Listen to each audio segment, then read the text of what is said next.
Hi friends, അപ്പോൾ നമ്മുടെ പുതിയ വീഡിയോയിലേക്ക് എല്ലാവർക്കും പ്രത്യേകം സ്വാഗതം. ഇന്ന് നിങ്ങളുമായി ഞാൻ പരിചയപ്പെടുത്താൻ പോകുന്നത് ബാറ്ററിയിൽ പ്രവർത്തിക്കുന്ന ഇലക്ട്രോണിക്സ് ഉപകരണങ്ങൾ എങ്ങനെ റിപ്പയർ ചെയ്തെടുക്കാം എന്നുള്ളതാണ്. ആദ്യമായി തന്നെ നമുക്ക് 2 വർഷമായ സിംറോണിക്കിൻ്റെ UPS എടുക്കാം.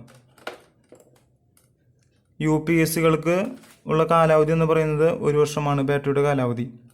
അത് കഴിഞ്ഞാൽ ബാറ്ററി ഇറങ്ങി പോവുകയും UPS വർക്ക് ചെയ്യാതാവുകയും ചെയ്യുന്നു. അതിനായിട്ട് നമുക്ക് സ്ക്രൂ ഡ്രൈവർ ഉപയോഗിച്ച് പതുക്കെ നമുക്ക് UPS തുറക്കേണ്ടതായിട്ടുണ്ട്.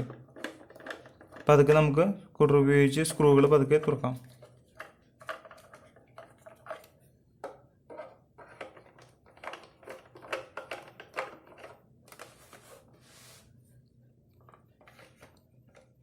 അപ്പോൾ നമ്മൾ പതുക്കെ സ്ക്രൂകളെല്ലാം എടുത്തു. ഇനി നമുക്ക് UPS ഓപ്പൺ ചെയ്യേണ്ടതായിട്ടുണ്ട്. അതിനായിട്ട് നമുക്ക് UPS പതുക്കെ ഓപ്പൺ ചെയ്യാം. UPS ഓപ്പൺ ചെയ്തു. ഇനി നമുക്ക് ആ ചുവപ്പ് വയർ കാണുന്നത് പോസിറ്റീവ് വശവും അതുപോലെ തന്നെ കറുപ്പ് വയർ കാണുന്നത് നെഗറ്റീവ് വശവുമാണ്. ആദ്യം നമുക്ക് പോസിറ്റീവ് വയർ ഊരിയെടുക്കാം, അതുപോലെ തന്നെ കറുപ്പ് വയറും. ഇനി നമുക്ക് പതുക്കെ ബാറ്ററി പുറത്തെടുക്കാം. ബാറ്ററി പുറത്തെടുക്കുന്നതിന് മെയിൻ കാരണം അത് മൾട്ടിമീറ്റർ ഉപയോഗിച്ച് നമ്മൾ ആ ബാറ്ററിയിൽ എത്ര ചാർജ് ഉണ്ടെന്നുള്ളത് ചെക്ക് ചെയ്യേണ്ടതായിട്ടുണ്ട്. അതിനായിട്ട് നമുക്ക് ചെക്ക് ചെയ്യാം. മൾട്ടിമീറ്ററിൽ നമ്മൾ 20 വാട്ടിൻ്റെ ഒരു ഓപ്ഷൻ ഉണ്ട്.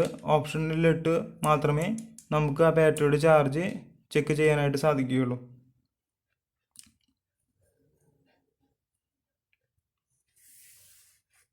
അതിനായിട്ട് നമുക്ക് മൾട്ടിമീറ്ററിലെ 20 വാട്ടിൻ്റെ ഓപ്ഷനിൽ ഇപ്പോൾ ഇടാം. ഇനി നമുക്ക് പതുക്കെ ആ ബാറ്ററി ഒന്ന് ചെക്ക് ചെയ്യാം. ബാറ്ററിയിൽ ചാർജ് വരുന്നത് 1.11 വാട്ട്സ് ആണ്. ബാറ്ററി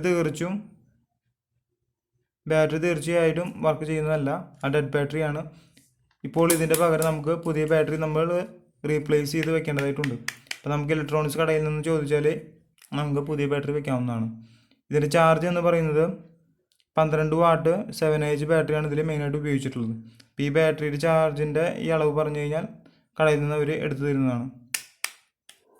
മെയിനായിട്ടുള്ള പ്രശ്നം വരുന്നത് ബാറ്ററികൾക്ക് തന്നെയാണ്. കാരണം ഇതിൻ്റെ ചാർജ് 1 വർഷം കഴിയുമ്പോൾ പതുക്കെ ഇറങ്ങി പോകുന്നതുകൊണ്ടാണ്.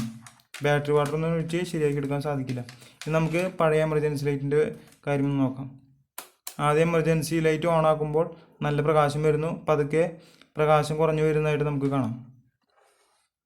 അപ്പോൾ ഇതിൻ്റെ അർത്ഥം എന്ന് പറയുന്നത് 2 വർഷമായ എമർജൻസി ആയതുകൊണ്ട് ഇതിൻ്റെ ബാറ്ററി ഡൗൺ ആയതുകൊണ്ടാണ് ഇതിൻ്റെ ചാർജ് നിൽക്കാത്തത്.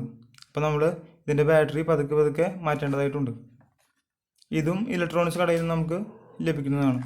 ഇതേപോലെ നമ്മുടെ ഓരോ വീട്ടിലുള്ള ഓരോ ഐറ്റങ്ങളും മെയിനായിട്ട് കംപ്ലൈൻറ്റ് വരുന്നത് പറയുന്നത് ബാറ്ററി ചാർജ് കുറയുന്നത് മൂലമാണ്. അപ്പോൾ നമ്മൾ ബാറ്ററി മാറ്റിയിട്ട് കഴിഞ്ഞാൽ ഒരു പരിധി വരെ നമുക്ക് ഈ പ്രശ്നം പരിഹരിക്കാവുന്നതാണ്.